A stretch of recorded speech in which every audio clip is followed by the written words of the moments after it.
Hello everyone, this is me Rabbani Kaushar. I welcome you to ideal English classes. Guys, आज हम लोग बहुत ही important और एक बेसिक टॉपिक को पढ़ने जा रहे हैं। जैसा कि आप देख पा रहे हैं, हमारा आज का टॉपिक है मॉडल। मॉडल क्या है, इसका यूज़ कैसे होगा, इसका सेंटेंस में किस तरह से इसको हम लोग कंपोज करेंगे, यानी मॉडल वर्ब के हेल्प से हम लोग सेंटेंसेस कैसे बनाएंगे, या इससे बनाने में इस एरर कहाँ पे आता है, इससे रिलेटेड जब क्वेश्चन आते हैं तो एरर कहाँ आता है, इससे रिलेटेड मॉडल वर्ब से रिलेटेड एग्जाम में क्वेश्चन कैसे पूछे जाते हैं। तो चलिए हम लोग जानते हैं आज मॉडल वर्ब के बारे में अच्छे से। तो सबसे पहले हम लोग इसके प्रोनाउंसिएशन पे देख लेते हैं। देयर आर टू मॉडल्स, यहाँ पे लिखा हुआ है जो बोर्ड में। मॉडल्स दो होते नहीं, बट मैंने यहाँ बोर्ड में दो लिखा है।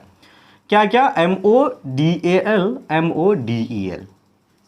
तो ये है मॉडल। मॉडल जो कि हम लोग पढ़ने जा रहे हैं, ठीक है, जो कि एक वर्ब होता है। और एक होता है मॉडल। मॉडल स्पेलिंग दिया हुआ है, देख सकते हैं, मॉडल। ये मॉडल क्या होता है? जो फिल्म इंडस्ट्री में होता है वो मॉडल होता है, ठीक है। लेकिन अभी जो हम लोग पढ़ने जा रहे हैं वो हमारा मॉडल है, मॉडल, ठीक है। इसको मॉडल नहीं पढ़ना है, इसको मॉडल पढ़ेंगे। तो चलिए हम लोग जानते हैं कि मॉडल क्या होता है। तो यहाँ पे मैंने कुछ पॉइंट्स लिखा है मॉडल वर्ब के बारे में। सबसे पहला पॉइंट हमारा, मॉडल्स आर 10, यानी 10 होता है। इसकी संख्या, इसकी तादाद जो होती है वो 10 होता है। यहाँ पे लिखा हुआ है लिस्ट उसका, ठीक है। कितने मॉडल है? ये 10 होते हैं। नेक्स्ट इंपॉर्टेंट बात क्या है? These are helping verb. Modal verb जो होता है वो एक्चुअली में हेल्पिंग वर्ब होता है। हेल्पिंग वर्ब क्या होता है? वर्ब को बेसिकली दो कैटेगरी में हम लोग डिवाइड कर सकते हैं, एक मेन वर्ब, एक हेल्पिंग वर्ब। जैसे मैं एक एग्जांपल लिख रहा हूं, ही इज प्लेइंग क्रिकेट। एक एग्जांपल लिखा मैंने, ही इज प्लेइंग क्रिकेट। तो प्लेइंग जो है यहाँ पे मेन वर्ब है हमारा। ये जो इज आ गया, ये is, this is helping verb. Is, am, are, was, were, ये सब हेल्पिंग वर्ब होता है। In the same way models are also helping verb. Model भी जो होता है वो क्या होता है? हमारा हेल्पिंग वर्ब होता है। मॉडल मेन वर्ब नहीं होता है, ठीक है। चलिए उसके बाद नेक्स्ट पॉइंट क्या है हमारा? Models come before main verb, यानी ये मेन वर्ब के पहले आएगा। नेक्स्ट इंपॉर्टेंट बात क्या है इसका? Modals are not used without main verb, यानी मॉडल जो है ये तो हेल्पिंग वर्ब है। तो जब तक सेंटेंस में मेन वर्ब नहीं आता है तब तक मॉडल से रिलेटेड जो सेंटेंस बनेगा वो मीनिंगफुल नहीं होगा। कैसे? हम लोग एक दो एग्जाम्पल को देखते हैं। तो इसको मैं यहाँ पे मिटा दे रहा हूँ और कुछ एग्जाम्पल मैं लिख रहा हूँ यहाँ पे। तो मॉडल वर्ब को सेंटेंस में मीनिंगफुल होने के लिए इसको मेन वर्ब की सख्त ज़रूरत होती है। जैसे पहला मॉडल वर्ब को मैं लेता हूँ कैन को।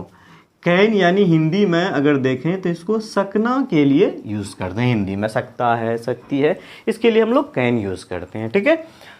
तो जैसे you can there, you can there, you can go there. दो सेंटेंस मैंने यहां पे लिखा, आप बताइए दोनों में कौन सही है? तो पहला वाला हम लोग क्या देख रहे हैं? You can go there subject है, कैन मॉडल वर्ब आया, एक हेल्पिंग वर्ब आया, लेकिन यहाँ पे कोई मेन वर्ब नहीं आया है। इसका मतलब ये सेंटेंस हमारा गलत हो जाएगा। यू कैन, तुम सकते हो वहाँ, क्या सकते हो वहाँ, जा सकते हो, आ सकते हो, क्या सकते हो, वो चीज़ यहाँ पे डिस्क्राइब नहीं किया गया है। यानी यहाँ पे कोई भी मेन वर्ब नहीं आया है। इसका मतलब ये बात मीनिंगलेस हो गई, ये सेंटेंस का कोई मीनिंग ही नहीं हुआ। अब नीचे देखिए क्या लिखा गया यहाँ पे, यू कैन गो देयर, तुम वहाँ जा सकते हो। कंप्लीट मीनिंग है, तो यहाँ पे इसका मतलब ये सेंटेंस सही है। क्यों? क्योंकि कैन एक जो मॉडल हेल्पिंग वर्ब है, इसके बाद यहाँ पे गो एक मेन वर्ब आया है। यानी जब तक सेंटेंस में मॉडल वर्ब से रिलेटेड जो सेंटेंस होगा, जब तक उसके साथ वो मेन वर्ब नहीं लेगा, जब तक वो अपने साथ मेन वर्ब नहीं लेता, तब तक सेंटेंस हमारा मीनिंगफुल नहीं बन सकता है। तो क्या समझ में आया कि models come before main verb, यानी दूसरी बात क्या है यहाँ पे कि मॉडल वर्ब जो होता है वो मेन वर्ब से पहले ही आता है, इसलिए लिखा गया model come before main verb, यानी मेन वर्ब से पहले आता है। ध्यान देना इस चीज़ को, ध्यान दीजिएगा इस चीज़ को, बहुत बेसिक बातें हैं ये। जैसे you can, you can win the match, आप मैच जीत सकते हैं। क्या मतलब हुआ कि आप मैच जीत सकते हैं। तो विन यानी जीतना, ये हमारा मेन वर्ब हुआ। ये जो विन है ये मेन वर्ब हुआ, और कैन ये मॉडल हेल्पिंग वर्ब है। तो मॉडल हेल्पिंग वर्ब जो होता है वो मेन वर्ब से पहले ही आता है, मेन वर्ब से पहले आता है। मॉडल, नेक्स्ट पॉइंट क्या है, modals are not used without main verb, कि ये बगैर मेन वर्ब का यूज नहीं होगा। ये बातें समझ में आया। अब नेक्स्ट पॉइंट क्या है हमारा, देखते हैं। After model the main verb always comes in the first form. यानी ये इंपॉर्टेंट, बहुत इंपॉर्टेंट बात है कि मॉडल वर्ब के बाद जो मेन वर्ब आएगा वो हमेशा फर्स्ट फॉर्म में ही आएगा। जैसे एक वर्ब का 5 फॉर्म होता है ना, बेसिकली एक वर्ब का 5 फॉर्म होता है। जैसे गो पहला फॉर्म हो गया, वेंट सेकेंड फॉर्म हो गया, है ना, गोन थर्ड फॉर्म हो गया, आईएनजी लगा देते हैं तो उसको हम लोग चौथा फॉर्म बोलते हैं, और एसआईएस लगा देते हैं तो उसको हम लोग 5वां फॉर्म बोलते हैं। तो ध्यान रहे कि मॉडल वर्ब हमेशा अपने साथ फर्स्ट फॉर्म ही लेगा, चाहे वो किसी रूप में आए, एक्टिव में आए, पैसिव में आए, या नॉन वर्ब वाला एक्शन में आए, जिसमें भी आएगा वो किसी ना किसी फॉर्म में, किसी ना किसी रूप में वो अपने साथ first form of the verb लेगा, यह तय है। तो गो फर्स्ट फॉर्म हुआ यहाँ पे। तो चलिए, तो नेक्स्ट पॉइंट क्या समझ में आया कि after model the main verb always comes in the first form, कि मेन वर्ब जो होता है ना वो हमेशा फर्स्ट फॉर्म में होता है। जैसे हम लोग एक दो एग्जाम्पल को देखते हैं। She can cook delicious food, वो स्वादिष्ट पकवान, मज़ेदार पकवान पका सकती है। तो कुक जो आया ये हमारा मेन वर्ब हुआ, और कैन मॉडल एक्सिलरी वर्ब है, इसके बाद आया। ठीक है, हम लोग ऐसे ही नहीं, इस तरह से नहीं लिख सकते हैं। She can cooking delicious food, she can cooking delicious food, ये गलत हो जाएगा, क्योंकि आईएनजी लगाने से इसको हम लोग तो चौथा फॉर्म हो जाता है, वो चौथा फॉर्म बोलते हैं उसको हम लोग। चूंकि यहाँ पे कैन एक मॉडल हेल्पिंग वर्ब है, इसी वजह से कैन मॉडल हेल्पिंग वर्ब रहने की वजह से जो अगला वर्ब आएगा वो सिर्फ और सिर्फ पहला फॉर्म में आएगा, ना कि आईएनजी फॉर्म में, ना कि सेकेंड फॉर्म में, ना कि थर्ड फॉर्म में, ना कि फोर्थ फॉर्म में, कोई फॉर्म में नहीं आएगा, और सिर्फ फर्स्ट फॉर्म में ही आएगा। ऐसी बात नहीं है कि सिर्फ कैन के साथ ये ऐसा फंडा है, नहीं। जितने भी मॉडल वर्ब है, ये 10 के 10 जो मॉडल वर्ब है, यहाँ पे 10 मॉडल्स आर 10, है ना। सेम चीज सभी मॉडल के साथ अप्लाई होता है। ये जो मैं पॉइंट्स बता रहा हूं, ये सारे पॉइंट्स सभी मॉडल के साथ अप्लीकेबल है, सबके साथ वैसा ही यूज होता है। तो ध्यान रहे कि कैन के बाद जो मेन वर्ब आएगा वो हमारा फर्स्ट फॉर्म में आएगा। एक नेक्स्ट इंपॉर्टेंट बात और है मॉडल वर्ब के बारे में, the main verb just after modal verb comes without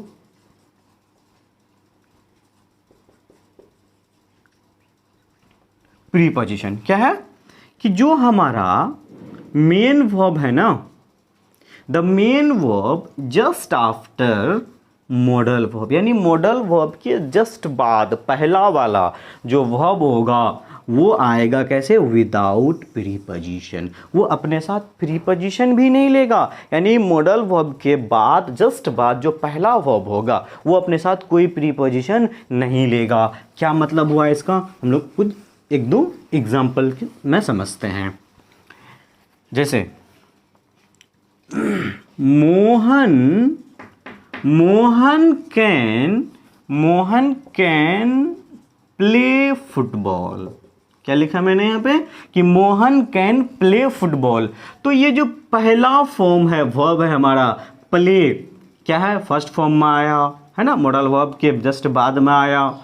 तो ये जो वर्ब है ये प्रीपोजिशन अपने साथ नहीं लेगा, ये विदाउट प्रीपोजिशन आएगा, ये प्रीपोजिशन अपने साथ नहीं लेगा। ऐसा हम लोग नहीं लिख सकते हैं क्या, Mohan can to play football, Mohan can to play football, बिल्कुल गलत हो जाएगा। क्योंकि कैन के बाद जो वर्ब आएगा ना वो सीधे फर्स्ट फॉर्म में आएगा बगैर किसी प्रीपोजिशन के, तो ये अपने साथ कोई भी प्रीपोजिशन नहीं लेगा। ठीक है, उसके बाद नेक्स्ट पॉइंट क्या है इसमें हमारा कि अगर यहीं पे अगला वर्ब आता है, इसके अलावा अगला वर्ब आता है, तो हम लोग क्या करेंगे इसके लिए।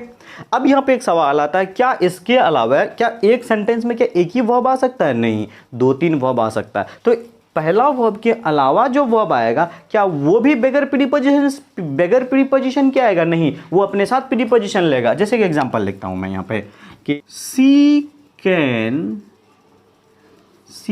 Can buy vegetables. She can buy vegetables, वह सब्जियां खरीद सकती है। टू कुक, अब यहां पे 2 वर्ब आया, सी कैन बाय एक वर्ब आया, कुक एक वर्ब आया, पकाना, जो कि एक वर्ब है। तो यहाँ पे क्या लिखा गया, इस वर्ब के साथ टू आ गया, लेकिन पहला वाला वर्ब के साथ तो टू नहीं आया है। तो ध्यान रहे कि मॉडल वर्ब के साथ जो पहला जस्ट आफ्टर, मैंने क्या लिखा था इससे पहले कि जस्ट आफ्टर, इसके जस्ट बाद वाला जो पहला वर्ब होगा ये सारा पॉइंट सिर्फ और सिर्फ उसी के साथ एप्लीकेबल होगा। इसके अलावा जो वर्ब आएगा वो प्रीपोजिशन लेके आएगा। टू प्रीपोजिशन अगर यूज करते हैं तो first form of the verb. If you use for instead of to, अगर टू के बजाय आप फोर का यूज करते हैं तो कुक के जगह कुकिंग यूज किया जाता है। यहाँ पे भी कुछ कंसेप्ट होता है, मैं आगे वीडियो में बताऊंगा इसका कि कब टू लिख करके पहला फॉर्म लिखना है, कब फोर लिख करके आईएनजी फॉर्म लिखना है, 2 प्लस वर्ब 1 को क्या बोलते हैं, 4 प्लस आईएनजी वर्ब को क्या बोलते हैं, इसको मैं डिटेल से सेपरेट वीडियो में बताऊंगा। तो ये सारी बातें थी मॉडल वर्ब के बारे में, सारी बातें कि मॉडल वर्ब के साथ फर्स्ट फॉर्म, मेन वर्ब जो फर्स्ट फॉर्म में आता है ना, और वो मेन वर्ब जो है मॉडल वर्ब के जस्ट बाद में आता है, बगैर प्रीपोजिशन के आता है। तो ये सारी बातें बेसिक बातें थी मॉडल वर्ब से रिलेटेड। अब ये जो 10 मॉडल वर्ब है यहाँ पे सबका अलग अलग यूज़ है। कैन का कब यूज़ करना है, कुड का कब यूज़ करना है, तो ये सबका अलग अलग एप्लीकेशन है, लेकिन सब में ये सारी जो बातें मैंने बताई सब में कॉमन है। एक बात और इन सब में कॉमन है, वो क्या है, सेंटेंस फॉर्मिंग। जो हम लोग सेंटेंस जो फॉर्म करेंगे ना, यानी मॉडल वर्ब से रिलेटेड जो सेंटेंस बनेगा वो सब एक ही रूल को फॉलो करेगा, वो एक ही स्ट्रक्चर को फॉलो करेगा। तो वो हमारा स्ट्रक्चर होगा सब्जेक्ट, मॉडल वर्ब, एमवी यानी modal verb, first form of the verb and object. बस इसी रूल को फॉलो करके सारे सब मॉडल वर्ब सेंटेंस को कंपोज करेगा। यानी सकना वाली जो भी बात आ जाएगी तो हम लोग यहाँ पे मॉडल वर्ब में कैन का यूज कर देंगे। ठीक है, जैसे मैं अंग्रेजी पढ़ा सकता हूँ, मैं अंग्रेजी पढ़ा सकता हूँ, तो सकता हूँ तो कैन, तो क्या हो जाएगा, आई कैन टीच इंग्लिश, क्या हो जाएगा, आई कैन टीच इंग्लिश, है ना। अगर यहीं पे हो जाएगा कि मुझे अंग्रेजी पढ़ाना चाहिए, तो चाहिए के लिए हम लोग शुड का यूज़ कर देंगे। अगर ये होगा यहीं पे, अगर मैं लिख दूँ कि मैं अंग्रेजी पढ़ा सकता हूँ के जगह मैं अंग्रेजी पढ़ाऊँगा, तो कैन को हटा के यहाँ पे विल शैल का यूज़ कर देना है कि आई विल टीच इंग्लिश या आई शैल टीच इंग्लिश। शैल और विल का जो यूज़ होता है मैं सेपरेट, यानी जितने भी मॉडल वर्ब है ना, 10 मॉडल वर्ब है, मैं सब का सेपरेट इंडिविजुअल वीडियो बनाऊंगा, ताकि मैं वहाँ एक एक पॉइंट को, जैसे कैन का कब कब यूज़ करना है, कहाँ कहाँ यूज़ करना है, तो ताकि मैं वहाँ पे सारी बातों को अलग अलग करके डिटेल में वहाँ पे समझा पाऊँ। इसी वजह से मैं सब मॉडल वर्ब का अलग अलग सेपरेट इंडिविजुअल वीडियो बनाऊँगा। तो ये सारी बातें आई होप कि आपको समझ में आया मॉडल वर्ब से रिलेटेड। अब इसका ये तो बात होगी हमारे एक्टिव की, ये एक्टिव वॉइस हो गया, ये जो हमारा एक्टिव वॉइस हो गया।